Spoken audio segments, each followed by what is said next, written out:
अस्सलाम वालेकुम and good evening everybody, you watching news I. मैं हूं मेहर बुखारी। नाजरीन, जब डेमोक्रेटिक अलायंस आज़ादी मार्च कर रहा था और मियां साहब डंके की चोट पर फौज को ललकार रहे थे, एन उसी वक्त बड़ों से राब्ते जारी थे, यूं कह लीजिए कि मुज़ाकरात जारी थे।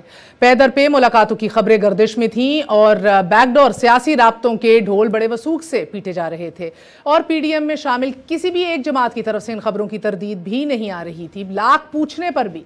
बहरहाल मेरा सवाल यह है कि हुकूमत को जनवरी का अल्टीमेटम देने वाली ऑपोजिशन क्या अब मुलाकात और मुज़ाकरात पर इत्तफा करती है? कल ये सवाल मौलाना फजल रहमान साहब से हुआ और वो बोले कि तमाम राब्ते मुनक़ता हो चुके हैं। बड़े दो टोक अल्फाज में हुकूमत के साथ किसी किस्म के मुज़ाकरात का सवाल ही पैदा नहीं होता। सवाल number 2, opposition leader national dialogue को सियासी भौचाल का वाहिद हल समझते हैं शहबाज शरीफ साहब। ये पेशकश वो बड़े भी कर चुके हैं कि जो सियासी रहनुमाओं की साबका मुलाकातों की तस्दीक मीडिया पर बाकायदा कर चुके हैं। सो फिर दरार कहाँ है? क्या दो मुतजाद बयानिए जिसके एक सिरे पे तो मौलाना फजल रहमान और मियाँ साहब खड़े हैं और दूसरे सिरे पर शहबाज शरीफ और जरदारी साहब की मुफाहमत खड़ी है, क्या ये तजाद वो खलीज है कि जो मुज़ाकरात की राह में हायल है? तीसरा अहम सवाल कि ऑपोजिशन का इत्तेहाद अगर मुज़ाकरात पर मुत्तहिद नहीं है तो सियासी जलसों के इस बदमस्त हाथी का मुस्तकबिल क्या है? पीडीएम की हिकमत अमली क्या है? सियासत में जलसे और धरने वो बंद गली हैं कि जो 126 दिन की तवील मुसाफत तय करने के बाद भी किसी मंजिल की तरफ नहीं निकलती। इस सारे पस मंज़र में अगर कोई डायलॉग होता है तो इसकी बुनियाद क्या होगी? ये सवाल शायद आपको कबल अज़ वक्त लगे, मगर मुज़ाकरात का फरीक कौन होगा, ये अहम सवाल है। अगर ऑपोजिशन के मुतालबे में वज़ीर आज़म को घर भेजना और वज़ीर आज़म के बयानिए में एनआरओ, सियासी इस्तिलाही सही लेकिन एनआरओ बरकरार रहा, तो ये दोनों फरीक साथ बैठ जाएंगे? कैसे बैठेंगे? किस माहौल में बैठेंगे? बहरहाल सवाल सहाफ़त की मिराज हैं, सो सवाल बहुत सारे हैं। अब से कुछ देर कबल इसाक डार साहब ने बीबीसी को इंटरव्यू दिया और इंटरव्यू देते हुए नाज़रीन वो कह रहे थे कि जब उनसे सवाल हुआ कि आपके कायद कहते हैं पाकिस्तानी फ़ौज और आर्मी चीफ पाकिस्तान में तमाम जमहूरी अमल को कमज़ोर बना रहे हैं, इस पर इसाक डार साहब का कहना था कि यही तो आलमी रिपोर्ट्स कह रही हैं, सिर्फ ये हम नहीं कह रहे। हमारा सवाल है कि चाइना शॉप में बुल को लाल कपड़ा दिखाकर मुज़ाकरात का तसव्वुर क्या मुमकिन है? और क्या इस माहौल में बैठ के सिविलियन सुप्रीमेसी को यकीनी बनाना मुमकिन है? बहरहाल नवाज शरीफ सज़ा याफ्ता और मफरूर हैं इधर पीडीएम में, उनकी साख क्या है, उनके बयानी की हैसियत क्या है, आज तो ये भी सोचना पड़ेगा, क्योंकि इस मुल्क का एक अपोजिशन लीडर जो बहरहाल इस सिस्टम का एक बहुत बड़ा सतून है, उसकी हैसियत हमें कुछ दिखाई नहीं दे रही। और दूसरी तरफ बाहमी इत्तफाक का आलम यह है कि मुल्क के चीफ एग्जीक्यूटिव कहते हैं कि फ़ौज के सामने वो मुज़ामत तो तब करें कि जब फ़ौज उन पर कोई दबाव डाले। एक भी ऐसी चीज़ नहीं बकौल इमरान खान साहब की जो वो करना चाह रहे थे और फ़ौज ने उनको ना कर दी। तो एक तरफ तो सिविलियन सुप्रीमेसी नॉन इशू है, दूसरी तरफ इशू है ही वो। और एक छोटा सा हमने भी पोल सोशल मीडिया के ऊपर किया कि लोग क्या समझते हैं कि असल पीडीएम के जलसे जो हैं उनकी असल वजह क्या है उनके पीछे। वो पोल भी आपसे शेयर करेंगे। एक छोटा सा वक्फा लेंगे, वक्फे के बाद हम खुश कहेंगे आबिद शेर अली साहब को, पीएमएलएन के सीनियर रहनुमाएं। हमारे साथ सेनेटर हाफिज हमदुल्ला साहब जेयूआई फे से मौजूद हैं। Last but never the least member कौमी असेंबली अंदलीब अब्बास साहब हमारे साथ मौजूद हैं तहरीक इंसाफ की जानिब से। A very short break, we are gonna be right back.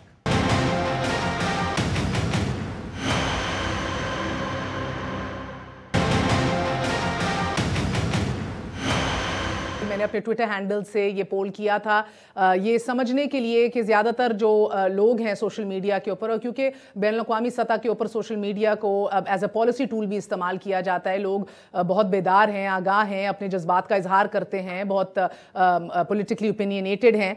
तो उनसे पूछा कि आपका टेक अवे क्या है, आपकी अभी तक आपकी क्या अकल समझ है कि ये पीडीएम के जो जलसे हो रहे हैं इसके पीछे इसकी बड़ी वजह क्या है? पहला ऑप्शन था फाइटिंग फॉर पुअर मैसेज, क्या गरीब आवाम के लिए ये जलसे जुलूस हैं, क्या इसीलिए 11 जमातें मुतहर्रिक हुई हैं? दूसरा ऑप्शन था सिविलियन सुप्रीमेसी, सिविलियन बालादस्ती के लिए, और तीसरा था एहतसाब से बचने के लिए। 2% तकरीबन 9,000 लोगों ने वोट किया। 2% लोगों ने कहा कि ये गरीब आवाम के लिए किया जा रहा है, 10% लोगों ने कहा कि सिविलियन बालादस्ती के लिए किया जा रहा है। 88% लोगों का ये मानना था कि ये एहतसाब से अपने आप को बचाने के लिए ये काम किया जा रहा है। अभी भी 55 मिनट बाकी हैं, अगर आप वोट करना चाहते हैं ज़रूर कीजिएगा। ये हम आपको दिखाई देते हैं पीडीएम जलसों का ये जो पोल किया था। आबिद शेर अली साहब, बहुत बहुत शुक्रिया आपका हमारा साथ देने को, thank you very much Indeed. Sir, एक ओवरवेलमिंग मेजॉरिटी का, ये नहीं कि 19-20 का फ़र्क है, ओवरवेलमिंग मेजॉरिटी का ये टेक अवे है कि ये जलसे, ये जुलूस जो है अपने आप को एहतसाब से बचाने के लिए किए जा रहे हैं। मैं बहुत शुक्रिया आपका। और हम कोई अहमकों की जन्नत में या पब्लिक अहमकों की जन्नत में नहीं रहती कि गवर्नमेंट का ये सोशा बाई करे। ये जो पब्लिक आती है लाखों की तादाद में पूरे पाकिस्तान में, और ये कोई अगर हमने कोई आप मुझे बताएं कि ये एहतसाब किस किस्म का, जज अरशद मलिक वाला एहतसाब चाहती हैं आप, या क्या आप वो जो व्हाट्सएप कॉल वाला आप एहतसाब चाहती हैं आप? हमने तो हमारे पूरा ख़ानदान, मियाँ नवाज शरीफ का पूरा ख़ानदान हर एहतसाब के लिए पेश है। 2.5 साल से ये हुक्मरान इन्होंने मुझे बताएं कि क्या बेचा है आज तक। यही बेचा है कि जी पकड़ लो, ये पैसे लूट के ले गए, ये पैसे लूट के ले गए, और सबसे बड़े चोर डाकू लेफ्ट और राइट पे बैठे हैं, उनको इन्होंने फ्री हैंड दिया जी कि आप लूटें, खाएं, पिए, ये मुल्क आपका है। और सुन ले मेरी, और ये सिर्फ एहतसाब का नारा लगाया है नवाज शरीफ के लिए, शहबाज शरीफ के लिए, बाकी सबको फ्री हैंड दिया हुआ कि भी आप जो मर्जी करें। और ये गलत फहमी है किसी की। हमने अल्हम्दुलिल्लाह सिविल सुप्रीमेसी, ये सिविलियन सुप्रीमेसी के लिए, हमने रूल ऑफ लॉ के लिए, जो नवाज शरीफ का कॉज है, ये पाकिस्तान में जो वोट को रिस्पेक्ट देने के लिए है, ये इस मकसद के लिए निकले। ये ना कोई ये मुझे बताएं कि आप चले, मेरा आपसे मेरी बहन सवाल है कि एनआरओ क्या है? कौन मांग रहा है इन गधों से एनआरओ? किस बेवकूफ ने कभी बताई है? नवाज शरीफ ने कहा हो जी एनआरओ, किस चीज का एनआरओ? हाँ, अवाम का जो इन्होंने चीनी चोरी की है, जो 40 रुपए की चीनी थी 110 रुपए पे पहुंचा दी। अवाम इनसे पूछ रहे हैं। आटे की कीमत मेरी बहन जो 20 रुपए थी, वो अब 75 रुपए किलो हो गई है। अब बताएं कि गरीब आवाम जो बिजली के बिल। सर, एक दो सवाल हैं आपसे क्विकली कि डिबेट को जरा आगे बढ़ाते हैं। आबिद साहब, आप ही से पहले आपने कहा कि जज अरशद मलिक का एहतसाब और व्हाट्सएप कॉल का एहतसाब। सर, आपके दौर में जस्टिस कयूम का एहतसाब ने पूरे सिस्टम को ओवरहॉल नहीं किया, पूरे सिस्टम के ऊपर एक फुल स्टॉप नहीं लगा। वो फोन कॉल का जो लीक होना था, और जिस तरह ये व्हाट्सएप कॉल के ऊपर भी JIT बनी बकौल आप लोगों के, तो पूरा सिस्टम हॉल्ट नहीं हुआ। उसके बाद भी बेशतर मौके फराम हुए आपकी हुकूमत को कि इस मुल्क के अंदर इस्लाहात लाई जाएं, सिस्टम करेक्शन की जाए, वो नहीं किया गया। सो कहने का मतलब ये है कि क्या लंदन में बैठ के आप लोगों को लग रहा है कि पाकिस्तान बनाना रिपब्लिक है, इधर अदालतें भी अब काम नहीं कर रही, हर जज इस मुल्क में बैठा हुआ अरशद मलिक ही है? देखें आप, मैं जुडिशरी पर जो भी मामलात हैं जजेस के, मेरे लिए सुप्रीम कोर्ट के, हाई कोर्ट के काबिल एहतराम जजेस हैं। मैं बात जो सामने आई है, जो जिस तरह का साकिब निसार ने एहतसाब किया है, जिसने व्हाट्सएप कॉल के जरिए जो निज़ाम चला है, जिस तरह की डिक्टेटरशिप का दौर आपने भी वो देखा, जो बदमाशी साकिब निसार के दौर में आपने भी देखी, तौहीन अमेज चीजें आपने भी देखी। मेरा आपसे सवाल है मेरी बहन, सारे अदारे इमरान खान नियाजी के नीचे काम कर रहे हैं। FIA में इनका बंदा लगा हुआ है, एहतसाब में शहजाद अकबर के हवाले किया। कौन सा ऐसा अदारा है जिसपे अब सारे अदारे इनके साथ है? कोई 1 रुपए की करप्शन, कोई चीज 2.5 साल हो गए हैं, ना अवाम को कुछ दे सके हैं, ना इन्होंने कुछ दिया है, ना कुछ लेकर आए हैं, स्वाए पकड़ लो धकड़ लो। किसको पकड़ लिया? शहबाज शरीफ को अंदर कर दो, नवाज शरीफ के ऊपर केस बना दो, उसको पकड़ लो, फलान को पकड़ दो। ये आप खुद मॉनिटर कर रहे हैं। हमने तो ये मीडिया की आजादी सल्ब नहीं की। आप अपने टीवी चैनल्स को देख लें कि आप हमारी जलसे हैं वो आप बराह रास्त नहीं दिखा सकते। ये जो 1.5 इंच का धरना था, 22 घंटे नशरियात लाइव चलती रही हैं, पूरे पाकिस्तान के सर में दर्द करके रख दिया था। वो ये जो धरने हैं, जो एहतजाज है, ये किसी मेरी बहन अंपायर की उंगली पे नहीं है। सही बात है। 126 दिन 18 घंटे की ट्रांसमिशनें मैंने की हैं। I agree with you sir, मगर अभी भी जल्द से हम पूरे दिखा रहे हैं, कोई ब्लॉकआउट नहीं कुछ कर रहा, सारे जल्द से हम दिखा रहे हैं। आप देखें, मैं आपकी बड़ी रिस्पेक्ट करता हूँ, आप अब का दिखाना और उस वक्त का दिखाना। सर वो तो धरना था ना, अब लाहौर जलसे के बाद आपके पास दो ही रास्ते रह जाएंगे, या तो आप इस्तीफे दें या लॉन्ग मार्च करें। और लॉन्ग मार्च करके भी अगर आपने धरना करना है तो सर उधर भी 18 घंटे ट्रांसमिशन हम करेंगे। हमने इस्तेमाल नहीं किया था, मगर जब धरना होना नहीं है तो लॉन्ग मार्च का फायदा क्या है? दो ऑप्शन है सर, आज हम ऑप्शन डिस्कस करेंगे। आबिद साहब आप को उठा लें, आप इनके वजीर आजम के बयान सुने, आप टीवी लगाएं। ये कहता जी मतीउल्लाह जान को मुझे ही नहीं पता कि कौन उठा के ले गया, मैंने फोन करके कहा जी कि छोड़ दे। ये किस किस्म का मुल्क चल रहा है? ये बनाना। हम दिलीप साहिबा से पूछते हैं। आबिद साहब, मैं आपसे अभी डार साहब के बीबीसी इंटरव्यू का भी पूछना है सर। एवी पाँव पे कुल्हाड़ा मार के बैठ गए आप लोग फिर से। इस इतने लूप होल्स हैं इस इंटरव्यू के अंदर, इट्स सेल्फ डैमिंग। दिलीप साहिबा, आपने बात सुनी आबिद साहब की, ये सिविलियन बालादस्ती की जंग है। वो सिविलियन बालादस्ती जो आपकी हुकूमत के लिए इशू है ही नहीं, क्योंकि इमरान खान साहब कहते हैं मेरा तो, मैं जो दिल करता है करता हूं, मुझे तो कोई रोकता ही नहीं है, मुझे तो कंप्लीट बैकिंग और सपोर्ट देते हैं, मेरा ही हुक्म चलता है। तो क्या फिर नेशनल डायलॉग या किसी किस्म के मुज़ाकरात के ऊपर एक नॉन स्टार्टर है? क्योंकि जो इशू इनके लिए सबसे अहम है वो तो आपके लिए इशू है ही नहीं। देखिए, बात ये है कि आपस में और सबसे बड़ी वजह यह है कि नवाज शरीफ साहब ने आते ही, मेरा मुकाबला इमरान खान से नहीं है, मेरा मुकाबला जो है वो उनको लाने वालों से है। फिर वो लाने वालों में उन्होंने कहा नहीं, बाकी आर्मी से नहीं है, 2 बंदों से है। फिर उन्होंने कहा नहीं 2 नहीं 2.5 बंदों से है, क्योंकि उसमें उन्होंने कुछ जजेस भी इंक्लूड कर लिए।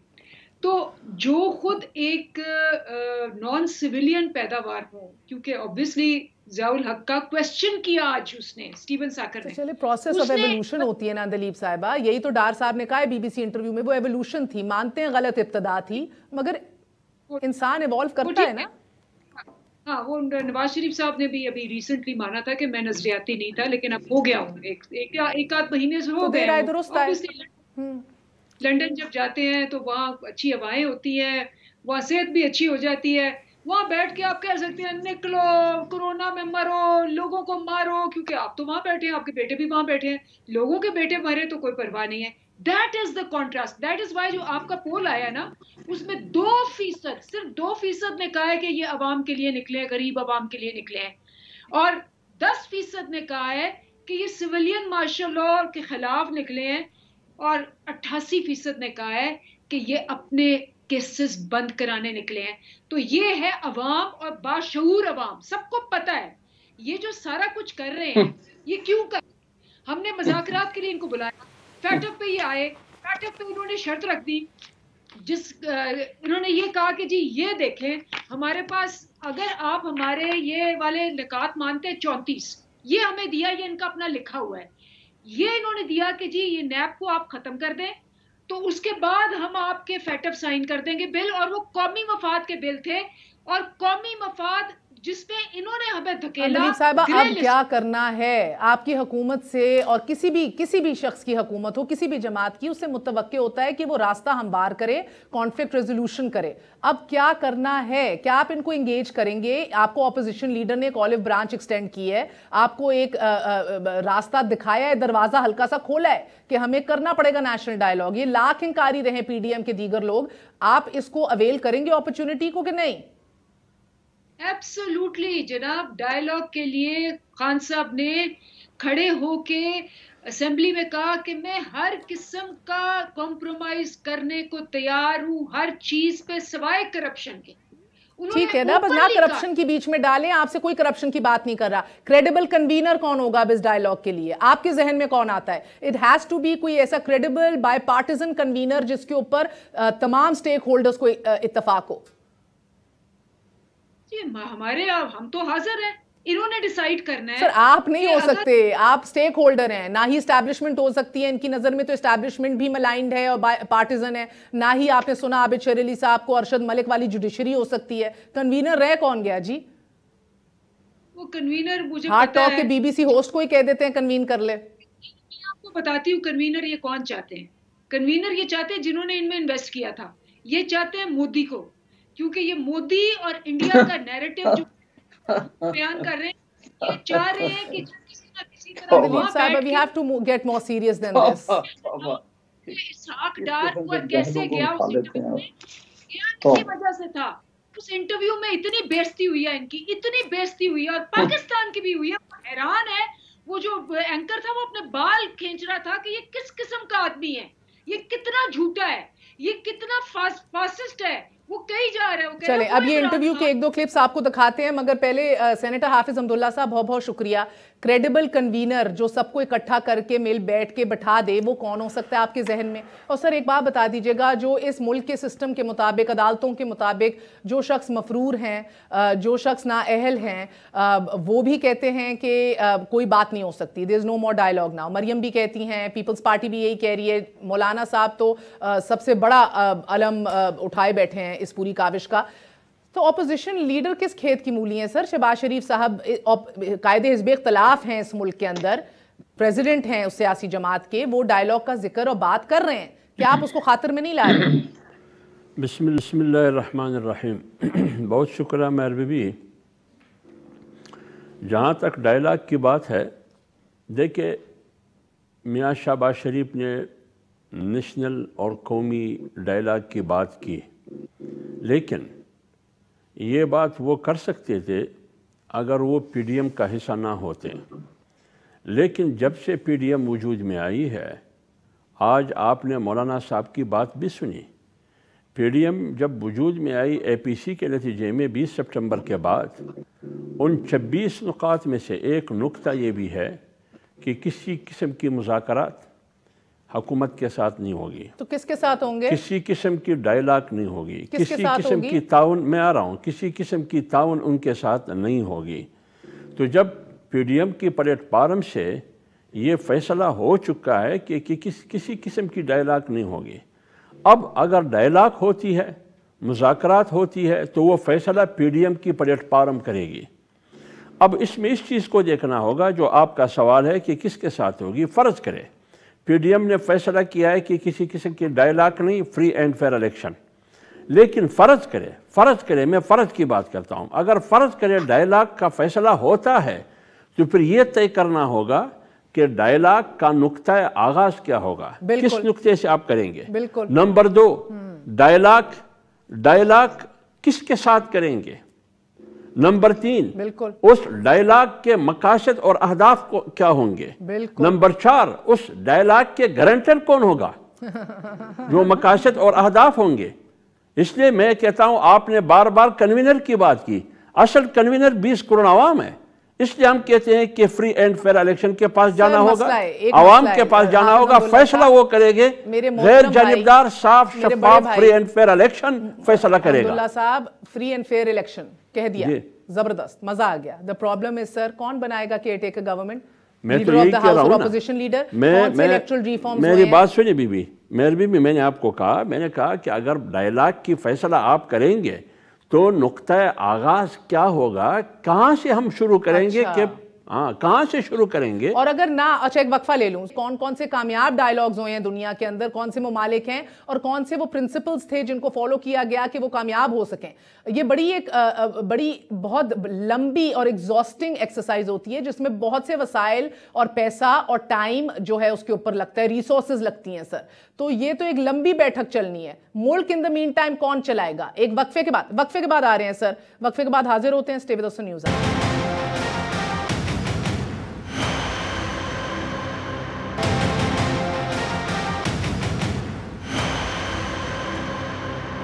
वापस आने का शुक्रिया, welcome once again to news. नाज़रीन, मैं समझने से कासिर हूँ कि डार साहब को किसने ये नसीहत दी कि वो BBC हार्ट टॉक में जाएं, क्योंकि अपना केस इस्टेब्लिश करने से तो बहुत दूर, उल्टा वो हज़ारों सवाल उठा चुके हैं और बड़े सख्त सवालों के जवाब देने से वो कासिर रहे, जिसके ऊपर हम अभी बात करेंगे। मगर हाफिज़ अब्दुल्ला साहब, एक दफ़ा फिर वक्फे से पहले जो बात की थी आपने, कहा एक नुक्ता आगाज होगा इस डायलॉग का, तो अगर नए इलेक्शंस के ऊपर एक इत्तफा हो गया और मिल बैठे सब, तो फिर डिस्कस करेंगे इंतखाबी इस्लाहात और केयर टेकर सेटअप और आगे का लाहे अमल, सब कुछ डिस्कस होगा। Sir, in the meantime मुख्तसरन फरमा दीजिएगा, ये मुल्क चलाएगा कौन जब आप इतनी लंबी एक्सरसाइज कर रहे होंगे बैठ के? देखिए मेयर, आप मुल्क चलाने की बात करते हैं, 2.5 साल से मुल्क चल रहा है अभी। कहाँ है मुल्क? हुकूमत कहाँ है? जब वज़ीर आज़म ख़ुद कह रहा है कि मुझे पता ही नहीं है, मुझे पता ही नहीं है, मुझे गलत डील किया गया है, मुझे आटे के बारे में, चीनी के बारे में, गंदम के बारे में सही नहीं बताया गया। किसने सही नहीं बताया आपको? जब वज़ीर आज़म इतना लाइलम है, उनको डॉलर का भी पता नहीं है, रुपए की कीमत की कोई पता नहीं है। इमरान खान के साथ तो आप बैठेंगे? देखिए मेरी बात सुनिए, मेरी बात सुनिए, मेरी बात सुनिए। जब वो फ़ख्र समझते हैं ये कि मेरे टेलीफोन रिकॉर्ड होता है, ये फ़ख्री अंदाज में वो कहते हैं। आपको ये वज़ीर आज़म लग रहा है या मुंशी लग रहा है? ये क्या लग रहा है? मुंशी सही, मुंशी के साथ आपको बैठना पड़ेगा। मुल्क कौन चलाएगा? हम कत्तन इमरान खान और उनकी हुकूमत के साथ नहीं बैठेंगे। तो बैठेंगे किसके साथ फिर? जब वो ये देखिए 2.5 साल अपोजिशन की जमातें पार्लियामेंट के अंदर उनके साथ बैठती रही। सर प्लीज जरा सी वजन की बात करें, बैठेंगे किसके साथ? सुनिए मेरी बात सुनिए। 2.5 साल वो बैठती रही, फेटअप के मसले पे बैठती रही, कोरोना के मसले पे बैठती रही। आप मुझे बताइए, कश्मीर के मसले पे वज़ीर आज़म आया, फेटअप के मसले पे वज़ीर आज़म आया, कोरोना के मसले पे वज़ीर आज़म आया, पुलवामा पे वज़ीर आज़म आया। ये खुद संजीदा नहीं है। सही कहते हैं। अब आप मुझे बताइए, अगर आपने एक चीफ एग्जीक्यूटिव के साथ नहीं बैठना, एक पार्लियामानी सिस्टम, एक फंक्शनल डेमोक्रेसी जो चल रही है पावे गलत चल रही है आपके मुताबिक, आपने बैठना किसके साथ है सर? देखिए मेरी बात सुनिए, आप मुझे बात करने नहीं देते हैं, फिर मैं तो एक सवाल पूछ रही हूँ, आप उसका जवाब ही नहीं देते। सवाल तो आपने पूछ लिया ना, किसके साथ बैठना है ना, आप ये बात करती है ना। मैं कह रहा हूँ कि पहले ये फैसला हो जाए कि हमने बैठना है या नहीं बैठना। अगर बैठना है तो किसके साथ बैठना है, फिर ये फैसला होगा बैठना है किसके साथ, फिर हमारे किन नुकात पर बात होगी, बुनियादी नुक्ता क्या होगा, नुक्ता आगाज क्या होगा, हमारे मकासद और अहदाफ क्या होंगे। ये तो उस बात की बात है, केयर टेकर हुकूमत क्या होगी, किस नौइयत की होगी, इंतखाबी इस्लाहात कैसे होंगे, ये तो सारे बात की बात है। आप मुझे पूरा निकाहनामा पढ़ के बता रहे हैं, पहले मुझे ये तो बता दीजिए कि साथ आपका दुल्हा कौन है, दुल्हन कौन है, गवाह कौन है? निकाहनामा इसलिए पढ़ाने की कोशिश करता हूं कि बगैर निकाह की हुकूमत आई है। जब हुकूमत बगैर निकाह की है, जबरन मुसल्लत की गई है 21 करोड़ आवाम पर, तो फिर क्या करें ना। मैं तो आबिद साहब आपके पास इसका जवाब है, बैठना किसके साथ है सर? और शहबाज शरीफ साहब की क्या वुक़्त है आपकी जमात में? वो डायलॉग का जिक्र कर रहे हैं, वो रिजॉल्व करने की बात कर रहे हैं, और आप सब के 12 नुकाती एजेंडा में है कि बात नहीं करनी हमने इनसे। बात करनी किससे है सर? मैं पहले दलीप साहिबा का एक सवाल का जवाब दे दूं। उनके बच्चों से बड़ी तकलीफ है इनको, इनकी जमात को, तो इनको कहे बुलाए कासिम को, सुलेमान को, टेरियान को, लाए पाकिस्तान, पढ़े यहाँ की यूनिवर्सिटी जो इन्होंने प्राइम मिनिस्टर हाउस में बनानी थी या गवर्नर हाउस को गिरा के दीवार बनानी थी, वो इमरान खान अपने तीनों बच्चों को बुलाए, यहाँ पे पढ़ाए। ये इनको बच्चों तक जाने का, ख़ानदान पुलने का बड़ा शौक है, तो इनको सियासत की हदूद अरबा सिखाएं।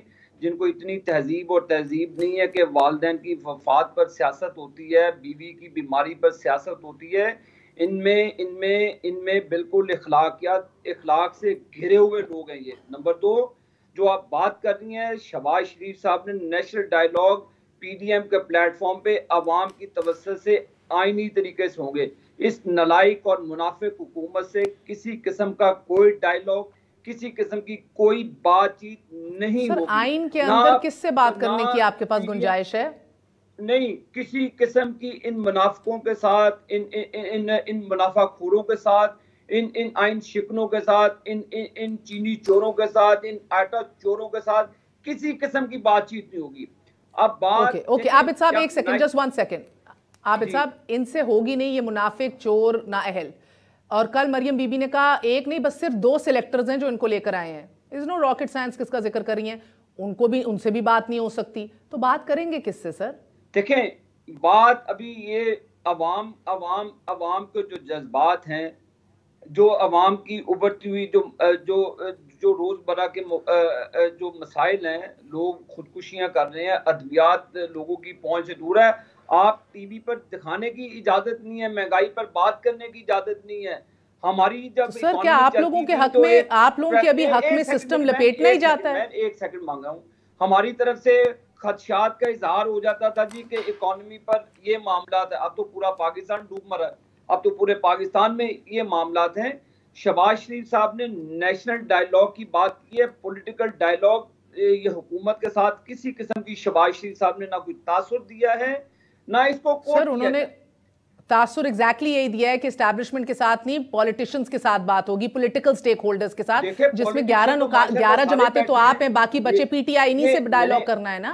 देखिए नेशनल डायलॉग में हुकूमत से मैं आपको फिर अल-ऐलान कह रहा हूँ कि जो भी डायलॉग होंगे पीडीएम के प्लेटफॉर्म पे होंगे, पीडीएफ के जमातों के साथ होंगे, जिसने भी करने जो भी करने। अच्छा देखिए, अब आइन में चीफ एग्जीक्यूटिव का जिक्र है मगर आइन में पीडीएम का जिक्र नहीं है। सो मुझे एक बात बताइएगा sir, as I see it Abid साहब, पूरी दुनिया में सियासी इत्तेहाद होते हैं, पूरी दुनिया में ये मामला ठीक है, पूरी दुनिया में आप उसमें कह रहे हो, आप इतनी गैर मामूली अहमियत अपने पीडीएम के प्लेटफॉर्म को दे रहे हैं, जबकि आइन के अंदर एक ढांचा मौजूद है, ट्राइकोटमी ऑफ पावर है, उसके अंदर चीफ एग्जीक्यूटिव जो है वो आप पोलिंग स्टेशनों पर कब्जा करके अपनी मर्जी के नाहल लोगों को बर्जमान करते, पाकिस्तान पर मुसल्लत करते, कहाँ पे लिखा आइन पे, कहाँ पे लिखा आइन? अच्छा सर मुझे एक सवाल है आपसे sir, as I see it right now, कहाँ पे लिखा आइन पे आपने आरटीएस सिस्टम बंद कर देना है? कहाँ लिखा आइन पे आपने टीवी बंद कर देना है? कहाँ लिखा आइन पे आपने पैमरा के जरिए पूरे टीवी चैनल्स को मरोड़ के रखना, मीडिया के आजादी का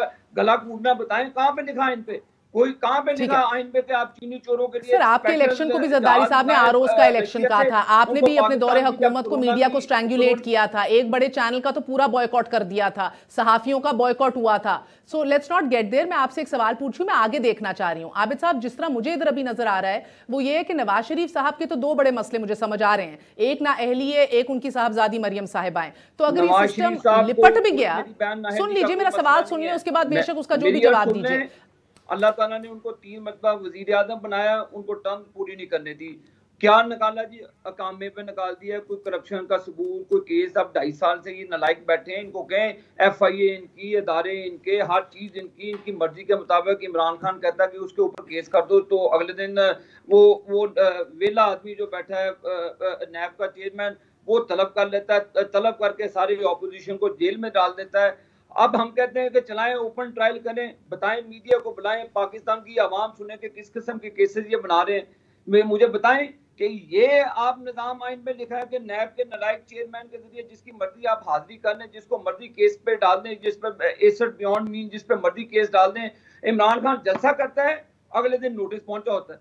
ये है इंसाफ? इनका ये इंसाफ है कि जी मैं सर ठीक है, ये बात डार साहब ने भी की और जरा सी हकीकत से हटके की। सर डार साहब ने आज ये बात की कि क्योंकि मैं इसलिए घर नहीं जाता क्योंकि नैब की हिरासत के अंदर लोग मर जाते हैं। मैंने कुल निकाल के गिने, कुल 1 दर्जन लोग हैं सिर्फ, जो जिनमें से बेशतर जेल में वफात पा गए हैं, बाकी नैब कस्टडी के अंदर। ये नहीं है कि हर कोई जो आता है मर जाता है।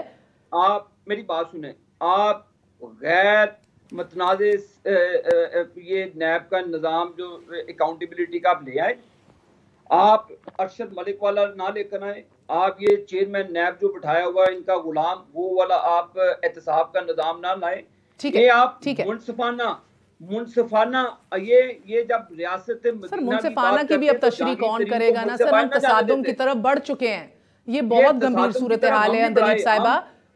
हम अवाम की ये हर 2 सूरतों में हिज़्ब इख्तिलाफ को, या जो हारी हुई जमातें हैं जो अपने हलकों से हार गए हैं या जो ना अहल बैठे हैं, उनको हर किसी सूरत में तसादुम सूद करता है। सिस्टम अगर खाक में बदहान की हरवा दिया, ये जो आरटीएस सिस्टम बंद करके हरवाया गया, ये कह के हार के नहीं बैठे, हरवा के बैठे। ठीक है, हरवा दिया, चलें जी, हरवा दिया अंदलीब साहिबा, हरवा दिया आप लोगों ने। अब बताइए इस तसादुम से आप किस तरह हमें बचा सकते हैं? जिन्होंने इनको लेकर है उनकी बात करें आप। सॉरी, मैं आपको बार-बार नो प्रॉब्लम अंदलीब साहिबा, उसके लिए माजरत। अंदलीब साहिबा, अब आपको समझ आई है महर के वो जो पोल आपने करवाया उसमें 88% ने ये कहा कि ये अपने आपको एहतसाब से बचाने के लिए कर रहे हैं। तो आपको समझ आ गई है कि आपने एक सवाल पूछा दोनों से, दोनों ने जवाब नहीं दिया, अभी तक जवाब नहीं दिया। तो ये बात यही है कि यही इसहाक डार, यही नवाज शरीफ, यही ये सारे बाहर बैठे हुए हैं और बाहर बैठे एंजॉय कर रहे हैं और यहाँ कौम को कह रहे हैं कि जी आप जाके कोरोना में मरें। पहली बात तो ये है, इसलिए कौम ने आपको पोल में बता दिया साहिबा, ये फिर भी सारे 1.25 करोड़ वोट लेके असेंबलियों में बैठे हैं, इनकी जमातों की, इनकी सियासी वुक्कत और लेजिटिमेसी, आप इनको एंगेज कैसे करेंगे? मेरा दूसरा ये था कि अगर ये जो ये कहते हैं इनको भी वोट मिले हैं जो जीते हैं, तो फिर ऑब्वियसली ख्वाजा आसिफ के साथ भी उन्होंने वो भी धांधली से जीते हैं, तो इनको चाहिए, बड़ा ओपन केस है कि ये सिंध की हुकूमत को भी कहें कि इस्तीफे दें, ये खुद भी इस्तीफे दें, क्योंकि ये किसी से नेशनल डायलॉग तो करना नहीं चाहते। अगर करना नहीं चाहते, आप पूरे प्रोग्राम में आप खप गई हैं पूछ पूछ के, इन्होंने जवाब नहीं दिया, तो फिर इस्तीफे दें।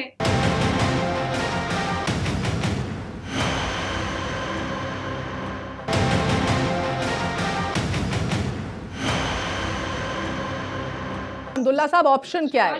किसी भी बड़ी अयूब खान या जुल्फिकार अली भुट्टो का किसी बड़ी तहरीक या मूवमेंट ने किसी को घर नहीं भेजा इनके सिवा, तो मुझे बताइए। और वो भी सर आप जानते हैं कि 77 की तहरीक नाकाम हुई कि जहां मुज़ाकरात एंड हो गए क्योंकि ये नहीं समझ आ रहा था अगली हुकूमत बनाएगा कौन। ऑल्टरनेट प्लान आज भी नहीं है। मुझे ये बता दीजिए इनको घर भेजना कैसे आपने सर? यही सड़कों के ऊपर कोरोना फैला के नारे लगा के?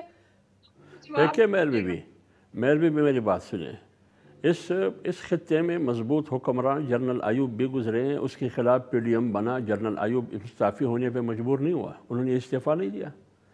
इस खित्ते में ज़िया-उल-हक़ ने हुक्मरानी नहीं की, उसका हशर क्या हुआ? क्या इस मुल्क में फिर इंतखाबात नहीं हुए? इस खित्ते में मुशर्रफ नहीं आया, मुशर्रफ मजबूर हो के NRO नहीं किया। इन्हीं सियासतदानों के घुटनों में बैठ के उन्होंने नहीं कहा।